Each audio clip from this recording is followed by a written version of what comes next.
Hi. Arunachalam వెళ్ళాలి అనుకునే వాళ్ళకి నేను కొన్ని ఫ్యాక్ట్స్ చెప్పాలి అనుకుంటున్నానండి. పౌర్ణమి రోజు అలా మీరు అరుణాచలం వెళ్ళాలి అంటే చిన్నపిల్లల్ని తీసుకొని వెళ్ళొద్దు అండి. చిన్నపిల్లల్ని, పెద్దవాళ్ళని. అక్కడ చాలా ఇబ్బంది పడతారండి. నేను ఆ ప్రాబ్లమ్స్ ఫేస్ చేశాను కనుక మీకుతో చెప్తున్నాను. చాలామంది చెప్తారు అక్కడికి వెళ్ళినాక 50 రూపీస్ టికెట్స్, 100 రూపీస్ టికెట్స్ అవి ఇవి ఉంటాయి. ఆన్లైన్లో బుక్ చేసుకోపోయినా అక్కడికి వెళ్తే ఇచ్చేస్తారు అని. అక్కడ ఆ టికెట్స్ ఏమీ అవైలబుల్లో ఉండవండి. స్పెషల్ డేస్ వచ్చేటప్పటికి మనం చచ్చినట్టు ఫ్రీగా ఉన్న క్యూలోనే వెళ్ళాలి. అది నేను ఫేస్ చేశానండి.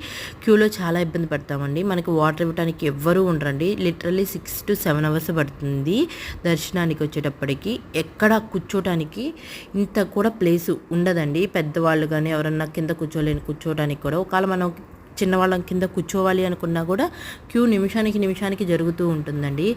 ఆ జరిగే ప్రాసెస్లో మనకు అసలు కూర్చోవాలని కూడా అనిపించదు అనమాట. అంత ఇబ్బంది పడతామండి. నేను ఎక్స్పీరియన్స్ చేశాను. మా క్యూలోనే ఒక ఆమె పడిపోయి నేను బయటికి వెళ్తాను బాబు నన్ను పంపించండి అన్న డోర్లు